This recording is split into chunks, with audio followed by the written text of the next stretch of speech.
My name is Adal Flores, and I've been a shareholder for about 16 years, and I'm coming from Guadalajara, Mexico. My question is for Warren and Charlie. Companies have the eternal dilemma between building products that can make profits and increase their company competitive position. In the best case, you can build products that have both characteristics at the same time, like Google did. But most of the time, companies need to choose between short-term profits and long-term defensibility. For example, Amazon was focused on building their famous Amazon flywheel with limited profits initially in order to obtain stronger network effects with the hope of getting more defensible profits in the future. When you invest, you constantly speak about the importance of building competitive moats. What advice would you give to CEOs about how to balance this dilemma, which is essentially short-term profits versus long-term defensibility? Thank you. Well, the answer is to control your destiny, which we've been able to do at Berkshire. So we feel no pressure from Wall Street.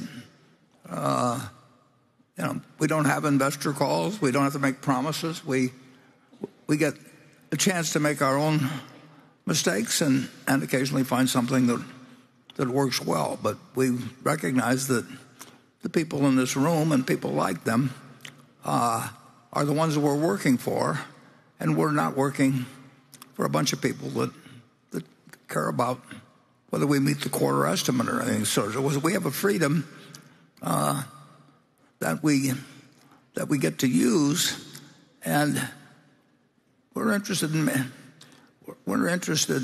in owning a wonderful business forever. Well, there aren't very many wonderful businesses, but we do learn a lot as we go along. Charlie and I have often mentioned how we learned so much when we bought See's Candy, which we did. But we learned when we bought Ben Rogers' chain of women's dress shops spread all over the eastern part of the country. We learned when we tried getting into the department store business back in 1966, and as the ink was drying on our purchase price, we realized we'd done something dumb.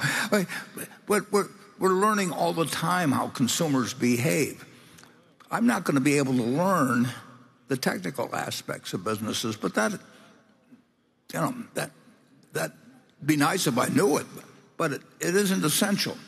And we are obviously we've got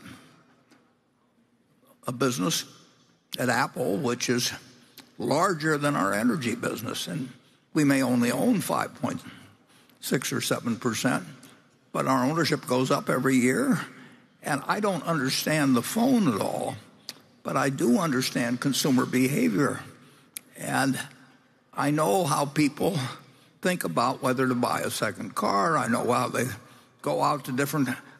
We own auto dealerships. We're learning all the time from all of our businesses how people react to granimals versus selling them something else.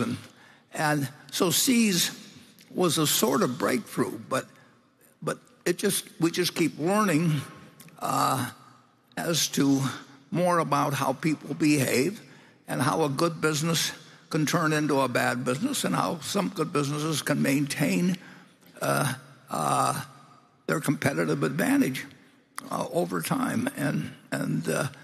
So we don't have some formula. Berkshire people,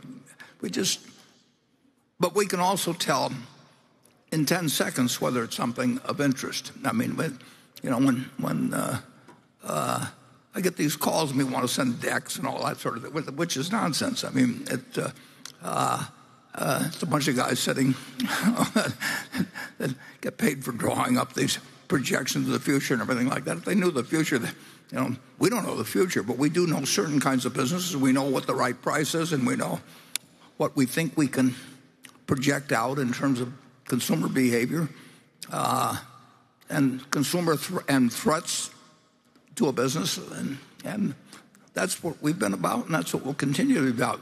We don't get smarter over time. We get a little wiser though.